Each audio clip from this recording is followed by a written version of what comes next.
All right. We're live. Hey, everybody. Tom Tracy Hazard here.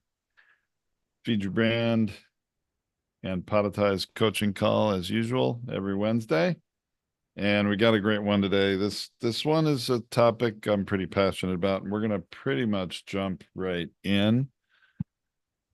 And then our members who are here live with us on Zoom are going to have some Q&A with us about this after. So, uh, I'll start Tracy, it. you want to lead it off? Yeah, go Yeah, ahead. absolutely. Hey everyone, welcome to Feed Your Brand. I'm Tracy Hazard, and along with my co host and partner, Tom Hazard, we are going to talk about a topic that comes up again and again and again because it's changing all the time and because it's most important to most podcasters out there.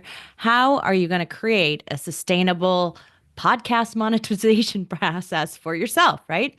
How are you going to secure those sustainable alternative podcast monetizations? Get diverse revenue streams, alternative podcast monetizations, and what we're talking about today goes beyond ads. Now, Tracy, you were kind of chuckling as you said part of that. Is that because the idea is really just, that odd that people think, oh, I'm going to start a podcast, I'm going to make a ton of money with it? I mean, is that why you were chuckling? Uh, it's the most common misconception we all know, right? Like they all think the two things they think, right? The two things everyone who thinks about starting a podcast is if I start a podcast, the listeners will come, right? Yeah, I'm If you chuckling build now. it, they Yes. will come, right? It doesn't, right? That's number one. And I'm going to make a ton of money from those listeners or from the ads or whatever their mindset is because they've heard it from someone else or they think, oh my gosh, look, Joe Rogan makes a ton of money or, whoever it might be that they're modeling, they think that that can happen and will happen to them just like that, right? And the reality is, certainly there are people that do, that make a full-time living podcasting, but they're very, very few of them. And this is sort of the bubble bursting moment for all of you newbies who are starting, a So I podcast want or to say that researching it. you Okay. say that, and Mm. I think that the press and the media in the podcast industry and all the trade shows where they bring people up, they talk about the same five people who are no longer making money anymore. So there's a few that do. Obviously, we mentioned Joe Rogan earlier, but and everyone mentions them all the time. But that's because he has big deals that secure the dollars no matter whether or not he has the advertisers. He makes a minimum amount of money whether or not the advertising dollars come in for him. That's Spotify's problem. That's who's ever he has the exclusive arrangement, right? It's a network arrangement. It's like having your show be sold to somebody, right? It's a very different arrangement than actually making ad dollars. So now he did make ad dollars. There's no question in my mind that he did do it. Is he still doing it at the same pace and rate today? I really question that. And I think everyone should because I know very few. I mean, look, we have had over 1,200 podcasts launched on our platform alone. And we have I've interviewed at least 320 or so podcasters that are not in our network. So we've probably talked to and met with about 2,000 or more podcasters. And I cannot name three that make consistent money and make a living off of it. I can't name three. Off of the show itself. Yeah. And I think this is the bubble bursting moment. I mean, look, it can be done, absolutely, but they are the unicorns in the podcasting space who do it. And, to talk about Joe Rogan isn't really useful anymore because that show has gone so far beyond. It is no longer an independent podcast. It is a podcast that is owned by a huge media company. And of course, that makes it easy. They just want him to show up and record a few hours every day, broadcast a few hours every day. And there are other shows like that. In fact, all of the top shows that are cited, even in very recent articles, are these either are nationally known celebrities who have gotten involved and started a podcast, a la Dax Shepard and the guys of Smartless and things like that, or are other people that are standout leaders in their field. Like even Dave Ramsey is on the top of the list currently But still for but podcasts. but most of those people, and the celebrities aside, or I'm going to call them the network shows aside, right? Any independent podcaster that is making money is not making money from the show itself in the traditional way you think about, right? The ad dollars come in passively and I just rake in the money. They have a core business that is making money because of the podcast advertise itself being an advertisement, right? Being the connection point, being the lead generator. The business is making money. And that's what I want to get through everybody's head today, that you have ads might be a part of it. Might, Sure. right? But you have to go beyond ads if you do not have a media deal, if you are not that level of celebrity, so you don't have the organizational structure around you to do all of those things. It will not come to you on your own, and it will never happen. Never, never, never. There is not one case of it ever happening where you sign up for Megaphone's stupid program for ad placement and you make enough money to support your a living for it. It just never happens. There isn't a single show. That's correct. And I have some data to put to that to share with everyone, Tracy. And this is we're going to get off of ads pretty quick and on to I think more meaningful and practical ways podcasts can monetize through alternative means to ads. Okay. But let me just frame a little put a little data to this for you for ads. And this is in a very recent article that I will cite in the blog post for this episode, but that sponsorships, for people that do have third party ads on their podcasts, the average for 10,000, when you have 10,000 listens or plays per episode, okay, and you're doing a weekly show, you can make somewhere from $500 to $1,000 a month, depending on the rate of that ad paying. And honestly, I think that that amount of revenue is pretty realistic. And I know of some that make less. So you I you know have some to that make a lot understand less. you're not going to make a lot no, and I'm not talking 10,000 for all your episodes of all your shows, just 10,000 when you have an Per. average of 10,000 downloads per episode. Okay, you can monetize with ads sooner than that, and there's several different ways you can if you want to, but you'll make even less money. So, just to put some perspective on the kinds of ad dollars that most podcasts are making. And I want to say this.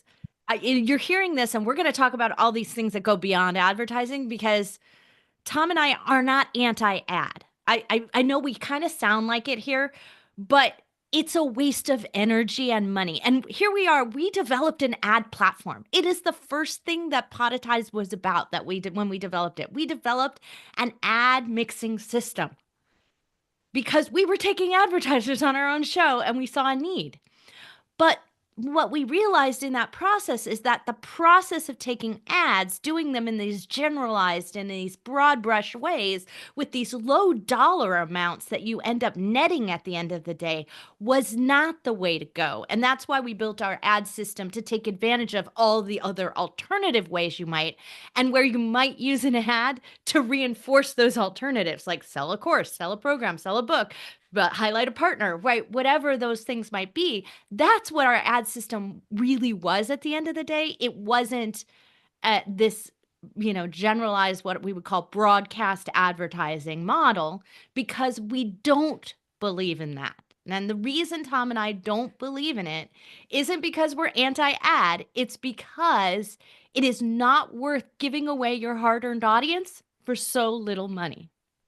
In a lot of cases, that's absolutely true. So it can be one portion of your overall monetization strategy if you're willing to allow ads for random things to be played in your episodes, and that isn't going to hurt your listening audience. And there's some question as to Or whether if that you're will willing to happen. do the work, right? If you're willing to do the Right. work, that's what we did, right? We put in a lot of work in making network connections in the 3D print industry with our very first podcast. And it took a lot of effort to get every advertiser we had. Now, we charged those advertisers enough money to make it worth our while and our time. So it was really worth it. But it was a huge amount of our energy ourselves to do that. So when you split that with someone, it becomes not worth it. And that's what we really discovered. Right. And so again, that's one way that ads can make sense. Obviously, when they're relevant, they're not random national brands, that are advertising something that's not relevant to what your show talks about.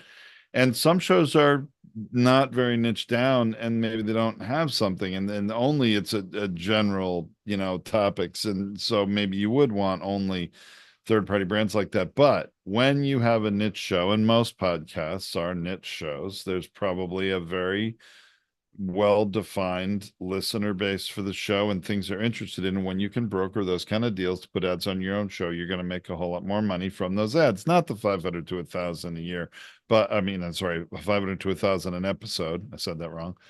But then you can make actually many thousands of dollars per episode or thousands of dollars a month from a single sponsor on all your episodes. And that's what we did with WTFFF. But still advertising. I want to now get quickly, Tracy, to share the 7, and it's a lot. I'm going to run through them quick, but 7 alternative monetization So, methods to consider. right. So I want to preface this by saying, look, we used to work with a partner when we developed our 3D Start Point website, right?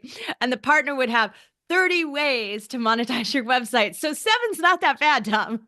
Well, and I don't want to, the reason I chose 7 is I don't want to overwhelm the audience and make this a huge, huge list. I'm gonna state what each of them are, and then we'll go through each one to spend a little time on it. There are others. Yes, there are others. So, But um, these are the ones that you think are most viable for most podcasters, right? and that anybody can do. Now you cannot now selling ads on your show is not one of the 7 because that's not alternative. That's pretty much straightforward, but you can still do that. And especially if you do it yourself, you have a brand you believe in, you go and you pitch them. And we support our podcasters with this sort of stuff all the time. I mean, there's a there's a brand called Cozy Earth that sells like bed sheets and things, and there is a one of our podcasters that brokered a deal with them and put ads on their own show just for this holiday season. And it happened all in the course of like 3 days, like from closing the deal, putting the ads, putting them in the podcast. And that customer is like, we brokered our own deal, was making some significant money that was worth her while to do it. And it was a brand she believed in and was willing to endorse. Okay. So you can do stuff like that, but let's get to the goods of the alternatives now. So they are affiliate marketing through your podcast, merchandise sales, and I don't just mean merch like t-shirts and hats of your own show. Okay. Yeah. I mean, that can be fun to do, and why not if you've got fans who would like to wear your, t-shirt or have, your ball cap with your You show mean name on it. product sales. I mean product sales, but it is merchandise in the world of, affiliate You have and to have a other store kinds to of sell it marketing. in. It's an Right. item. You can sell things, right? Then donations is another one we have to put in there, especially nonprofit shows do this a lot, but a lot of shows can take donations. And we have some podcasters who really cover all of their done for you production costs every year and more through donations. And the one when I get there, I'm going to share what the show is because it's a good example. That show didn't exist before. I mean, how do I say this? The nonprofit was created because of the show. So it's not like the nonprofit existed before and took donations and they added a podcast. No, this nonprofit was a vision born out of the vision for the podcast. So that's a good one. Donations, live events. Okay, that's another one. Network distribution, premium content, and then the one that I believe the most, and I think Tracy does too, selling what you already have to sell or and are in business to sell. Sell It's your what own you're in stuff. business to sell your own stuff. So that's the seven. All right. So let's get back to affiliate marketing. Now, I think a lot of people have heard about affiliate marketing and know what that is. It's basically you're not going to be paid ahead of time for something to put an ad on your podcast or to have a link on your website. But when people buy from you endorsing them, from you raising awareness of their product, you get a commission on that sale. And the world of affiliate marketing is serious and extensive. And there are people that are full-time affiliate marketers, and they are finding every which way to raise awareness of all this other stuff.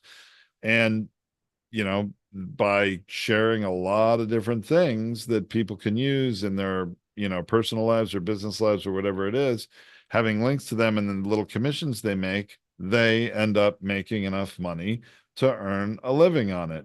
But it's a lot of work, like Tracy said about, even brokering your own ads. It's a lot of work to set that up. And you'll notice a common thread through a lot of these alternative monetization tactics that we're talking about today. One thing that's incredibly important to have to be successful at, really, I think, pretty much all of these alternative monetization methods is you have to have your own website. So many of these things really require your ability to drive traffic either to a unique landing page on your website where there's referral links and all that, or um, you need to sell merchandise through your own website, or you can do it through a podcast alone, but you're going to be very limited in your ability to do a very good job of it. So you've heard Tracy and I on past episodes of Feed Your Brand say, if you're serious about podcasting and being successful, no matter what you define as success, and it may not be monetization, okay, but to be successful, you really need to have your own website that for the show, or a home for your show on your business website, on a website somewhere where you can do these things. So affiliate marketing, you're going to have, an affiliate code or a referral link for whatever different products, services, event ticket sales. I mean, there are affiliate marketing is done for all sorts of different things. You raise awareness, drive people where they get to that third party company through you and are identified as coming from you. When they buy, you get paid. Does that make sense, Tracy?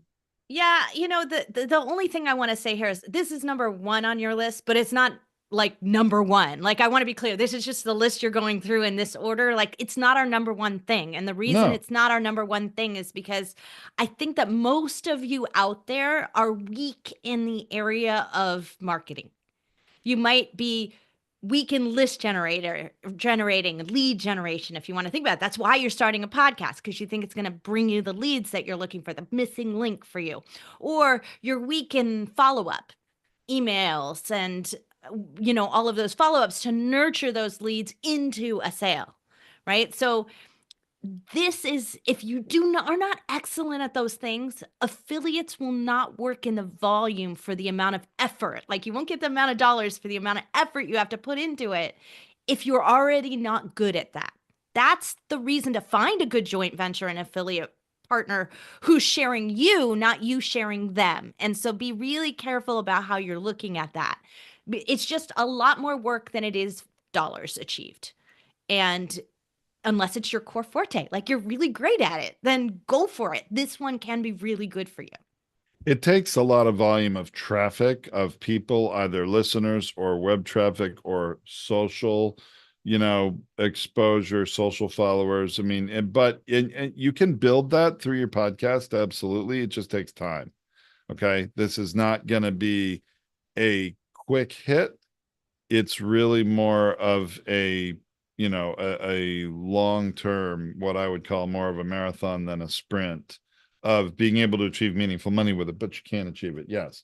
Okay. Merchandise sales, selling other people's stuff. Now, affiliate is where they're going to buy from them and they send you a commission and that can be a small single digit percentage up to maybe a maximum of 10% at for only some affiliates. Okay, but merchandise sales, if you actually sell them through your website, you collect the money and pay that other vendor for it. Now you can negotiate much higher percentages, 20, 25% or more. Okay, so that there are ways you can, and there are companies that do sell merchandise through their own website, and obviously use your podcast to drive. You have to have that transaction happen somewhere on your website. So you raise awareness in your podcast, drive people to purchase through your website, and then you companies will always give you a larger percentage if they don't have to close the sale. So I think about it from this perspective. Where we've seen the most success with product sales are things that don't advertise well in social media. So biohacking, supplements, things that can get kind of shut down or on the edge of what's boosted and being the ability to advertise or co-market for them in social media does much better on a podcast because they need access to your audience. But here's where if your show is not niched down, it doesn't work well. If your show is just generally anything and then you try, like it's and generally anything entrepreneurship, and then you try to sell them a supplement, it's much more difficult than it is if your show is completely health and wellness focused. So thinking about that is as to how your show works, what products make a fit here. And Tom and I are really big on product market fit, right? And so you want to sell what you know your market wants. Selling anything and everything just because they have it for you doesn't do you any good. It's got to be a right fit, or it's just too big a heavy lift to get someone to come off the podcast and go to a website and place an order. I agree, Tracy. That's a really good point. Thanks for sharing that. All right, let's move on to donations. So, I'm not a big fan of independent podcasters that put out on their website or say in their episode, oh, and if you'd like to buy me a coffee, go here to give me some money, right? I mean, that's never very successful. Or, have a Patreon, you know, monthly I ask subscription for thing this on your all the website. time. Whenever I interviewed somebody on the Binge Factor and they would say they had a Patreon or to buy me a coffee, right? I go, did you make any money? Like I have yet, and I said, well, if you know someone who made some money, I want to interview them. Like I've been asking for it for 4 years, and I have not yet found somebody who makes more than $100 a year off of it. That is like, makes significant money. It's just not going to happen, and it's to me a distraction to your audience unless you're a nonprofit and you have a donation base. And I love this model of it for that.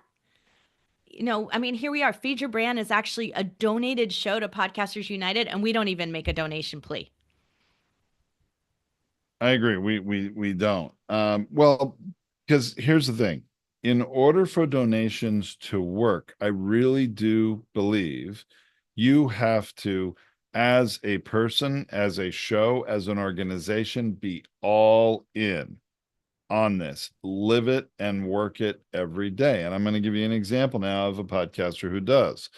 Uh, so Tina Fornwald of Widowhood Real Talk with Tina podcast started her podcast, I think it's about 2 years ago now, and had this vision because she is a widow herself of supporting others who have lost a spouse maybe earlier in life than most people do, and supporting them. And so it's her mission in life to do that. And when you go to her website, which will be linked in the blog post for this episode, but it is widowhood-realtalkwithtina.org, just to put it out there.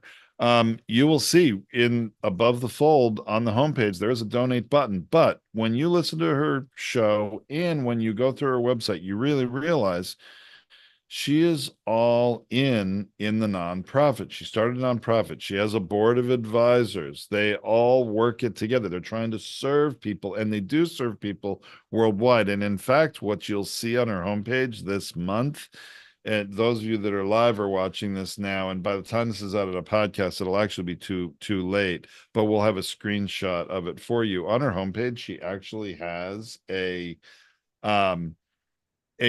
donation drive she's doing for children who are of, parents that are widowed and have, only one parent, and you can donate a toy to a child who is in need to help make them have a special, Christmas. If you're, practice, Christmas. So my point is she eats and sleeps and breathes the nonprofit she's created that's a part of her podcast, and she is making enough donations that cover all her expenses doing the podcast. And her vision is for this organization to go far beyond the podcast and have such a large budget that it helps so many more people. The podcast is just how she raises awareness of it. So want to talk about donations, it's alternative monetization for podcasting, yes, but again, this isn't put up a link and say, hey, would you give me a little money so I can keep the lights on to podcast? That's not going to set the world on fire. But we have found many nonprofits that we've worked with in the past can go to their donors and ask them to sponsor the show as a part of what their donation dollars go to. Because it's a directed donation to what's happening, they feel better about it. And so we have seen that very successful, saying, hey, we've been doing this podcast, we now need someone to sponsor the next 6 months of a production or the next 6 months of whatever it is, and here's how much it is per month, can you do that? And then they make a pledge and it works out for them. So that is something that you can also do, especially if you've got this nonprofit model. But also being really straight with your investors or partners, that might be something that you want to do as well. Is if you're a startup with partners, you could say, this is what I want your dollars to go to, can you make an added investment into this, which doesn't need to be paid back, hopefully, right? You make that more of a donation model. And so any of those things that you do really can make a difference. But this is something you really have to do yourself. This isn't a casual invite your audience to go buy you a coffee. Like, that's just too passive to expect that to make you enough money to fund your show. Absolutely. Okay. Moving on. Live events. One of my favorite things. These could be virtual online events. They can be in-person events. They can be your own event, because we do have some podcasters that put on their own events, or you could be raising awareness of somebody else's event and just that you believe in and make a commission on those ticket sales. So there are many ways to use or to make money through raising awareness of live events. I think, again, it helps, number one, if they're your own events and you're lead generating through your audience for that event of your own, but again, doesn't have to be. And those are, premium ticket sales that can be a great way. And we have many podcasters that do that with both with their own events and also raising aware of others' events. But you need, again, to be driving ticket sales through either affiliate links or links to your own website where have a page about that event. And the people that do best with this, there are events on a regular basis and they raise awareness of one event, and the day that event ends, by the way, all those links on the website change and all of the ads within their podcast change to promote the next event or whatever the next thing is. And that's why having a good ad swapping system to be able to do that, not have to re-edit all your episodes, is important. And But general redirects. Like, this is oh Tom and I are yes, the king and queen of replacing links and ads and using 401 301 redirects, because like we really believe in this. So like it just makes so much more sense for you to go from promotion to promotion to promotion, or like we do here, coaching call to coaching call to coaching call. It's consistent. Our webinar links are consistent. Making a system and understanding how you're going to use this and making it not a one-time thing is really important, because the amount of time and effort you put into promoting an event needs to be on the promotion side and not on the technical side. yeah, it's a good point, Tracy. There are a lot of tricks that and tips to doing this in an efficient way so that it isn't overwhelming. But again, does take some effort. I mean, you're going to see there's a common thread with a lot of these alternative monetization things. It's not put the podcast out there and it's just going to happen. You have got to put the effort in and design it to work for you and your audience, but there are many, many different ways to do it. And we're just to make sure that you all heard this out here. When we're talking live events, we mean it could be virtual live. It just means like we're doing here, like here we're live. We're actually recording Yeah. this and talking to you at the same time, right? So like it's a live event from that perspective. It's something that only happens at this time. It's got the time urgency. That's the key to these live events. If you've got something that's happening all the time, something that they're just joining into, it doesn't have that same sense of urgency. These live events do better with that. It's going to disappear And tomorrow. another thing about the live events, depending on what you run your live event on, what kind of platform, pretty much every good live event platform has a way to charge for tickets through that organization and that system. You don't even have to set up your own ability as an individual or a small business to accept credit cards and process charges and things like that. I mean, Zoom, for instance, will do it through them, and you don't have to do this if you want to use Zoom webinar for your events, but lots of other platforms that do that. And I'm not an affiliate for Zoom. I'm not trying to push them. It's just one example. No, we're definitely not. Yeah. Okay. So live events, that's another big one. I'm gonna well, network distribution is next on my list. And this one comes with a caveat to buyer beware or participant beware, because there's an awful lot of networks out there that are trying to take advantage of the podcaster. And there's really, in their model, greater benefit for their organization to have more podcasts in their network than it is for the podcaster to be in the network. So you need to make sure the value proposition is good for you and there's a fair exchange of value for you being a part of the network. And are you exclusively a part of the network, or is it just one more place your show is available? I kind of like it when it's one more place your show is available and not the only place. But being a part of a network, they can provide you a way to be a part of the network, and they broker ads that would go on your show or have other ways to monetize. And it can be also through events or affiliates and other things, but the network is handling most of that. So you're a little hands off, but you're going to trade off a percentage of revenue in that, because they're going to take a big cut because they're doing all that work and you may have to do less of the work. But so network So, Tom, distribution is another way. Yeah. earlier this year, we did an episode on how a podcast network could be developed that would actually provide value and create money. And that's because we saw and met with so many networks that failed everyone that they ever enrolled. And so we saw that too often. So we flipped that and we talked about how you could actually create a valuable network. And I do think there is alternative monetization to be made for you to create that type of network. I have yet to see someone take our advice. The link for that episode is in the blog post for it at podcastersunited.org. And you can just search on Podcasters United, how to create a podcast network that actually provides value and makes money. That's the name of the episode we did. And when you're looking at that I think is really key here. The problem is that it's not a value exchange. It's a let me soak you for what you've got, and I just need more content. So I don't really care about you personally. That's where it fails so often. But there are some real keys to making the network work. So my answer to it is today, based on the networks that I see out there, if they're not paying you to podcast, then you shouldn't join the network.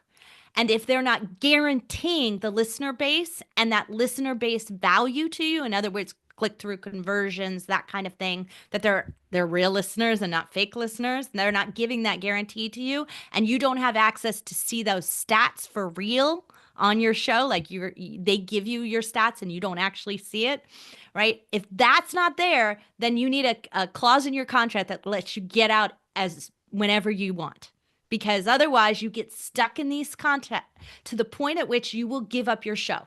That's what I've seen happen. People will just go, I give up. I'm not going to podcast the show. And I lost all the value I put into it, because you have to surrender it to the network. So be very careful here. Okay. So obviously there's a lot to unpack with that one. I'm glad we have some other resources for you to check out, but still, I think it's worth mentioning network distribution can be another good alternative monetization. All right. Now, premium content. I think What we I'm maybe should have done this like, like a David Letterman's top 10 list and done it in reverse. Like you get down to two and one. Because like maybe these are so. two of the best ones. The next two are like two of the ones that I see make more money for people. Well, my thinking was to save the best for last, quite honestly, Yeah, in the I'm just saying order we of should have them. reverse numbered. Maybe so. But anyway, premium content. Okay. What's really important about this is, especially when you've created a podcast that is free and has a certain listenership, and then you've also hopefully got a good website for your show and you're putting up an episode landing page for every episode on your website, you're creating a lot of content that's generating traffic, both from web and from social, but also your podcast. So then you're providing some good value for free, but you can provide premium content, something special, not for everyone, for a price. And I have actually a lot of podcasters, especially this year, we've had several podcasters who have a primary show and then are creating premium content with a private podcast feed. And actually not just the podcast, but they have other things they're offering premium content wise also as a business or as an entrepreneur. And so you raise awareness to the podcast, but then if people want the premium content, you have a membership area of your website. That's the easiest way to do this is a private area of the website where the premium content is, the premium podcast is. Some people do it through newsletters and distributing. You can distribute a podcast through a special, player for just an episode or a module of whatever your private offering is through email. You can provide a link that they only get when they're paying and they're in the email and they click that link and they get that one episode and it listens through a browser. There are many ways to do this. There's not one right or wrong way, but premium content, you've built trust, you've built an audience, you give them a certain amount for free. And I would sometimes liken this to, you could give them an appetizer or a small meal, a lunch, for free, but then you want the full 7-course meal, you're going to pay to be a part of the membership and premium community. But here's the problem with most of you who do this out here. Most of the ones who go in with this mindset that that's what their show is about is this isn't a lick. It needs to be a full bite, right? Like, you know what I mean? It's you can't just. I see authors do this all the time. They'll be like, "Oh, you have to buy my book to read it. Oh, you have to take the webinar. Oh, you have to do this to get the answer." Do not do that to your audience. It's the fastest way to lose trust. I agree. You've got to be providing some real good value in your podcast. That's why this is something I think is good to do after your podcast is established and you're providing some good value. Because, first of all, you need to have a decent sized audience to be able to offer the premium content to really make any money. If you try to launch a show on day one and do this, it's probably not going to work very well. So, but it is a legitimate way. I mean, like I said, several podcasters offering a different kind of value, a different kind of content for a price, a premium, and usually combined with some other things. And again, this works much better when it's related to your business, which really brings us to the But last item, right? right. But before we go into that, I just want to say it's like if building a membership community, using yet another program to like enroll people and do things in it is too daunting, start smaller with the premium content. Come up with something that you can just drive them to that you could deliver in a download or you could deliver in a video that's private that they could access like, that I do master classes all the time as premium content. They pay a little and then they get the master class and then I give them more. I give them actually a whole playlist and I just add to it on occasion and I tell them to hit subscribe and so when that playlist gets updated they get an alert so they get something in the future remembering they paid $10 for this and now look at all the value they've gotten. So when you do something like that, make sure that you try it first and not expect to have hundreds and hundreds of people making you money and you put all this time and effort into building this membership portal and community that you just don't have that level of conversion traffic. Even if your podcast show has it, are they going to get off the podcast and consume something in a different model or is it podcasting for them? All right, great, great great points there, Tracy, to add. Thank you. All right. So the last one really is going to work best for those that are already in business in some way, shape, or form. And what I find is most independent podcasters that are subject matter experts that have enough experience and mind share to offer real value in a podcast tend to be in business in some way already, and they have things to sell. They have courses, they have books, they are consultants. They'll do, group consulting, one to many, or one-on-one consulting at a higher price. They could be doctors that have a practice. And we have a new podcaster we're working with right now that is has a physical therapy practice and is doing has launched a wonderful podcast around that. And then they're Masterminds are great. All of those types of programs are but really good also too. just quick on the physical therapy practice, you would think, oh, that's local.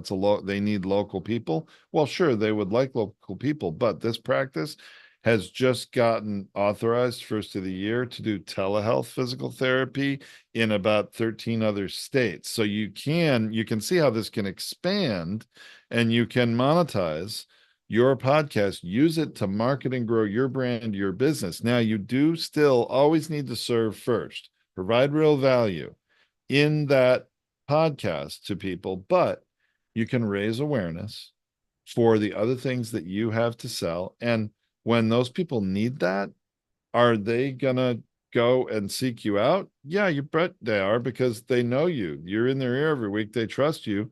They're gonna go to you when they need that, right? So selling what you already have, raising awareness, using you know, this loudspeaker that you have, being the host of your own podcast and distributing your stuff everywhere in the podcast ecosystem, probably on YouTube, taking clips, putting them on social, all that's wonderful. But what are you then sending those people to or inviting those people to do now that they know who you are and they're listening to you? If you're in business, the first thing I would be doing is raising awareness of my own stuff before I ever sell to some third party advertiser to distract my audience away from me and my business, right? Or even do affiliates. This is why I'm not a Yeah. fan of them, because when you're selling your own stuff, there's consistency in your messaging and in your brand and in everything that you're doing. So you're maximizing what you're promoting, right? So if I am constantly selling my podcast hosting services and I am advertising about that in the promotional posts that I create on social media, mixed in with the podcast posts that I'm creating, and they're all supporting each other and they're not counter to each other, it makes it easier for you. Everything has a consistency, but not everything feels like advertisement and promotion, right? Some of it feels like giving and content, which makes people stick around longer and actually hear the promotional messages, actually want to buy something from you. So I had this epiphany with a customer within the last week that was meeting about, trying to actually get more out of their podcast. And I came to discover in that call that this person, I knew he was an author, but I didn't know, like every other entrepreneur you meet has a book they've made once and you can buy it on Amazon and it's print on demand. All right. Well, this guy I learned is a legitimate author and he sold 30,000 copies, like shipped books of his book in the last, I don't forget what it is, however long, more than a year. And I was like, so why are you not raising awareness of the book in every episode and sending people to that book page on your website? And we even took it a step further and have added a little player with his most recent podcast episodes on the book page, because there are other things he has driving people to the book page. So, So now he's driving them from the book page to the podcast, which keeps them connected for hopefully the next book. right. And so obviously we, righted that ship, but oh my goodness, real opportunities when you're in business already to cross promote and to, get more value and make money as a podcaster, but it's not, again, selling ads. I mean, that's only one piece, and that's okay, but that's not one of these seven alternatives. So to recap, we talked about, you know, at Beyond Ads, affiliate marketing, merchandise product sales, donations, live events, network distribution, premium content, and again, premium content. And then this last one we think are the most viable and the easiest for a podcaster to adopt and to start using to make money, selling your own stuff that you are already in business to sell. Why you got in business in the first place for most people was not to become a podcaster. But now that you are a podcaster or you're becoming one, you will reach more people. You will build an audience if you do it right. So why not raise awareness for more that you have to offer through the show? You'll make more money that way sooner with a smaller listening audience than you will trying to build that audience and get to that holy grail level where you're getting 10,000 downloads an episode to then be able to make 500 to $1,000 a month because of that. Is that really the goal? I don't know. Well, I am really glad we went over these things, but I do want to say, in recapping them, that there's a theme to what we've done here. And that is that if you do them in reverse, all the next logical steps actually come for you. So if you focus on selling your own stuff first, then you can figure out what that premium content is. Then you could figure out if a network makes sense for you because maybe you need a network to gain a bigger audience. Maybe that's the next step is for you to gain access to more people because the other parts are working for you. So you have more to gain from doing that. And then maybe from there, because you now have this larger audience, you can drive more people to live events. Donations are kind of on a little path of their own because they might be something that you just don't want to do. It doesn't make sense in your business. So you want to do that. Product sales, right? Like, are you going to add products? Let's make some new products. Tom and I are big product fans. So, like, this is it. But don't make something to sell unless you're sure you have sales and conversion happening already. It doesn't make sense, right? Build a store, do all that work, and then nothing. No product sells. And then now your last thing is going in reverse, the affiliates. Do they make sense? Am I confusing my audience or do they make sense? Are they bringing me more audience? Is their product serving my audience? It makes sense in determining what affiliates and joint ventures you want when you are in that stage of already knowing. So that's why we tend to get our clients to focus first on something that aligns best with their current message, their current business, their current nonprofit, whatever that might be. We want to make the alignment happen from the beginning because shifting it back and tightening it up just means more work later, right? And if you start tighter, it's easier to loosen up later. So true. You know, Tracy, we could go on and on here, but I really don't want to run the risk of overwhelm. We probably have already done enough of that in this episode. We're passionate about it. That's true. We've not taken the deepest dive into each of these. We've taken some deep dives in some of our other episodes. We've mentioned a few of those, and there will be links and information where you can take that deeper dive into those specific episodes from the blog post for this episode, which is located at podcastersunited.org. It's also linked in the description of the podcast wherever you're listening to it, or on the YouTube channel if you're watching the video. So, you know, I think we should wrap it there. And I think this is a great time of year, end of one year, beginning of a new year, for podcasters to be, you know, taking stock of, hey, am I enjoying what I'm doing? Am I reaching people? Am I hearing from them? Hopefully the answer to that is yes. And then what am I going to accomplish in the new year to actually get some return on this value I've been providing to my audience for free? And that's really why we want to talk about this today, right? Yep, exactly. So, well, thanks everyone for listening. Don't forget you can go to podcastersunited.org and find all the links to everything we've been talking about today and many, many other tips. Everything is free on that website for you to access. There is nothing premium behind a gate. Everything is out in the open for you. So go join us there. Thanks everyone for listening. I'm Tracy Hazard along with my co-host Tom Hazard, and we'll be back next week. Although, actually, for those of you who are listening to the live stream here, just want to give you a caveat that we kind of will be live next week. So we will not be in Zoom next week for our clients. It will be airing and what you call simulcast. And It's it will be simulive, really, a right? simulive, right? It'll be simulcast and it's in Zoom and on social. But Tom and I won't physically be there. We will be celebrating the holidays with our families on both the next 2 weeks. But we've already got the episodes all programmed in and ready for you. And we're very excited about them. So I hope you enjoy them. So we're showing up for you. We'll be there, but it is pre-recorded.